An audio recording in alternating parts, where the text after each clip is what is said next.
ചങ്കുറപ്പും എല്ലുറപ്പും നിന്റെ അത്രയും മറ്റൊരുത്തനും വരില്ല. എനിക്കറിയാടോ അത്.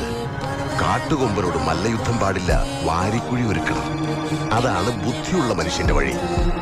കോടതിയിൽ നിന്ന് അച്ഛനവി രക്ഷിച്ചു, അതുകൊണ്ട് തീരുന്നില്ലല്ലോ. ഇല്ലടാ, അത് പറയാനാ ഞാൻ വന്നത്. 2 വിരല് മതി കൊലവള്ളി പൊട്ടിച്ച് നിന്നെ കൊല്ലാൻ. ചെയ്യാത്തത് നീ ചെയ്ത ക്രൂരതയ്ക്ക് നീ അനുഭവിക്കണം. സെൻട്രൽ ജയിലിലെ ജീവിതം എന്താണെന്ന് നീ അനുഭവിച്ചറിയണം. നിയമത്തിനും പോലീസിനും നിന്നെ പൂട്ടാൻ പറ്റുമോന്ന് ഞാൻ നോക്കും. അവർക്ക് വേണ്ടത് ശിക്ഷിക്കാനൊരു പ്രതിയാണെങ്കിൽ 1 പകരം 10 എണ്ണത്തിന് പവിത്രം കൊടുക്കും. എങ്കിൽ അന്ന് ഇന്ദുചൂടന്റെ കോടതി നിന്റെ കേസെടുക്കും. നിയമവും ന്യായാധിപനും ഞാൻ തന്നെയായിരിക്കും. കൊല്ലും ഞാൻ.